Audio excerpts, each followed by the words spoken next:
Doomlings is a card game for 2 to 6 players. Here we find ourselves on a distant exotic planet that is doomed to destruction. Well, and until this world ends, we try to collect as many points as possible. First of all, the catastrophe cards have to be sorted out from the age cards.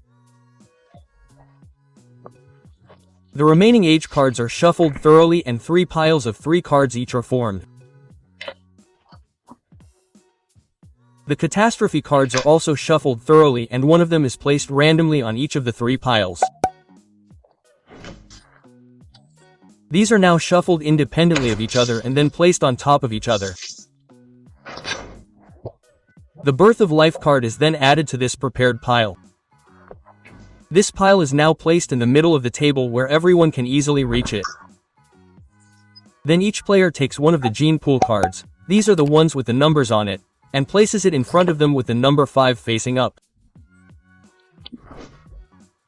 This card indicates how many cards you need to have in your hand in order to be able to end your turn. Depending on what you are asked to do, you have to turn and flip them accordingly. Now the attribute cards are shuffled very well and each player is dealt 5 of them. The remaining cards are placed face down in a pile next to the age cards. The dealt cards now form the player's hands. During the course of the game, 3 different ages with different catastrophes will form here. The game ends with the 3rd catastrophe. The goal is to achieve the most points at the end of the world.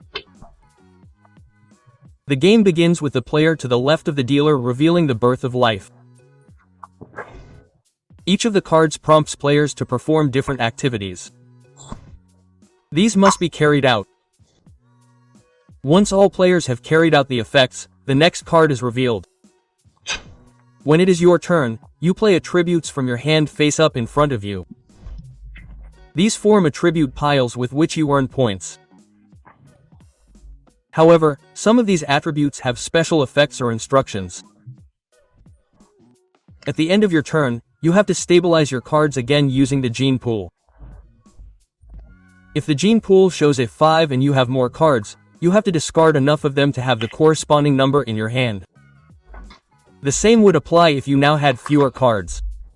Attribute cards of different categories. These can be identified by their different colors.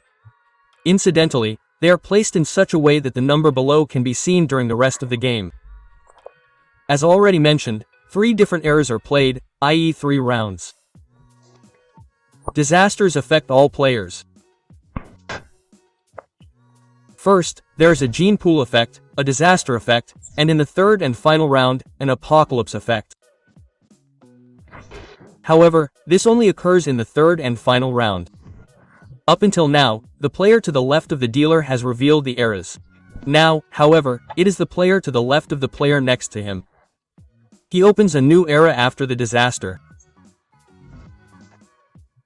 With the 3rd and final disaster, the apocalypse begins and it is over. First, each player implements the effects again and then the apocalypse effect. All effects with this symbol on the cards below are resolved. Then the scoring begins. The value of the individual cards initially determines the points. By the way, this compass needle stands for 0. Cards with this symbol also indicate special credit ratings. And whoever has the most points at the end has won the end of the world.